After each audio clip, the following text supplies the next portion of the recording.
কালের কসম, নিশ্চয় মানুষ ক্ষতির মধ্যে নিমজ্জিত। আসসালামু আলাইকুম ওয়া রাহমাতুল্লাহি ওয়া বারাকাতুহু। বিসমিল্লাহি আলহামদুলিল্লাহি ওয়াসসালাতু ওয়াসসালামু আলা রাসূলিল্লাহ, আম্মা বা'দ। আজকে সংক্ষিপ্ত আলোচনা হবে পাঁচ ওয়াক্ত সালাতের জন্য আযান ইকামত দেন ওই সকল সম্মানিত মুয়াজ্জিনদের মর্যাদা সম্পর্কে। আল্লাহ তাবারক ওয়া তাআলার নিকট ঈমানের পরে সবচেয়ে গুরুত্বপূর্ণ বিষয় হচ্ছে সালাত। আর সালাতের জন্য যে আযান দেওয়া হয় এটাকে বলা হচ্ছে দাওয়াতে তাম্মা, পরিপূর্ণ আহ্বান, পরিপূর্ণ দাওয়াত। আযানটা হচ্ছে রাসূল সাল্লাল্লাহু আলাইহি ওয়াসাল্লামের ভাষায় পরিপূর্ণ একটা দাওয়াত। আর দাওয়াতের কাজ করার মধ্যে অনেক ফজিলত। কোনো দাওয়াতকে এভাবে পরিপূর্ণ দাওয়াত বলা হয় না, যেরকম আযানকে পরিপূর্ণ দাওয়াত বলা হয়েছে। আমরা আযানের দোয়ার মধ্যে পড়ি আল্লাহুম্মা রাব্বা হাযিহিদ দাওয়াতিত তাম্মাহ ওয়াস সালাতিল কায়িমা আতি মুহাম্মাদানিল ওয়াসিলাতা ওয়াল ফাদিলাহ ওয়া বা'আথহু মাকামান মাহমুদান আল্লাযী ওয়া'আদতা। এখানে দেখেন রাব্বা হাযিহিদ দাওয়াতিত তাম্মাহ, এখানে আযানকে পরিপূর্ণ আহ্বান, পরিপূর্ণ দাওয়াত বলা হয়েছে। এটা হচ্ছে আযানের বড় একটা গুরুত্বপূর্ণ হওয়ার বিষয়।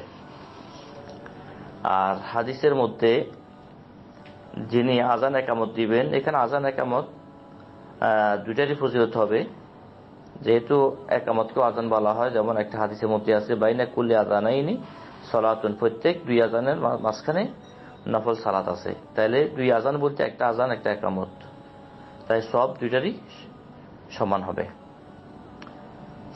আব্দুর রহমান ইবনে আব্দুল্লাহ বিন আব্দুর রহমান ইবনে আবি সাহসা আল আনসারী তিনার পিতা থেকে বর্ণনা করেন যে আবু সাইদ খুদরি রাদিয়াল্লাহু তাআলা আনহু তাকে বলেন, ইন্নী আরাকা তুহিব্বু আল গানামা ওয়াল বাদিয়াহ, আমি দেখতেছি যে আপনি ছাগল এবং ছাগল ফালার স্থান, যেখানে জনমানব থাকে না, মাঠঘাট, এখানে আপনি থাকাকে পছন্দ করেন। ফাইজা কুমতা ফি গানামিকা আও ফি বাদিয়াতিক, যখন আপনি আপনার ছাগলের ফালের মধ্যে থাকবেন বা আপনি ক্ষেতে থাকবেন যেখানে ফসল উৎপাদন করা হয় বা যেখানে ছাগল পালন করা হয়,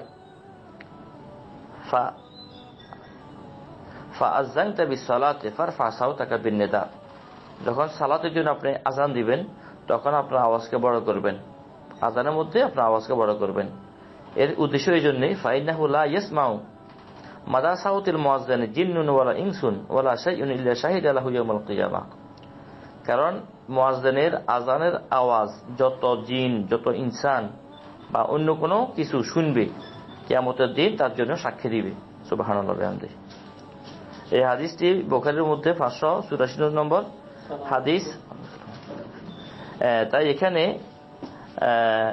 এই হাদিসের দ্বারাই মুয়াজ্জিনের ফজিলত সম্পর্কে একেবারে পরিষ্কার ভাষায় আমরা জানতে পারলাম।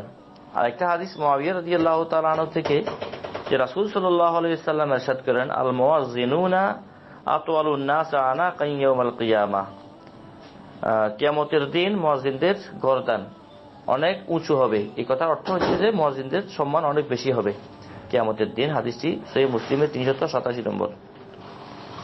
এছাড়া আরেকটা হাদিস সহিহ বুখারীর 590 এবং মুসলিমের 437 নম্বর হাদিস আবু হুরায়রা রাদিয়াল্লাহু তাআলা আনহু থেকে, যে রাসূল সাল্লাল্লাহু আলাইহি ওয়াসাল্লাম ইরশাদ করেন, লাউ ইয়ালামুন নাসু মা ফিন নিদাই ওয়াস সাফিল আউয়াল, মানুষ যদি জানতো আযানের মধ্যে কি ফজিলত এবং প্রথম কাতারে সালাত আদায় করার মধ্যে কি ফজিলত, সুম্মা লাম ইয়াজিদু ইল্লা ইয়াস্তাহিমু আলাইহি লাস্তাহামু, যদি নাকি জায়গা না পাইতো বা কে আযান দিবে, সবাই যদি নাকি আযান নিয়া যে তড়িগড়ি করতো, আমি দিব এরকম, আমি প্রথম কাতার যাব, এভাবে যদি নাকি যে প্রতিযোগিতা শুরু হয়ে যেত, তাইলে যদি নাকি এটাকে ঠান্ডা করার কোনো অবস্থা না থাকতো লটারি ছাড়া, তাইলে অবশ্যই লটারি দিত।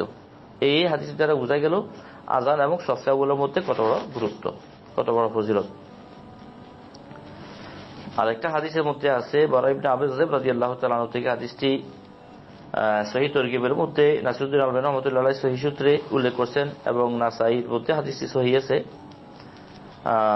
রাসূল সাল্লাল্লাহু আলাইহি ওয়াসাল্লাম ইরশাদ করেন, ইন্নাল্লাহা ওয়া মালাইকাতুহু ইউসাল্লুনা আলা সাফিল মুকাদ্দাম ওয়াল মুয়াজ্জিন ইগফারু লাহু বিমদ্দি সাউতিহি।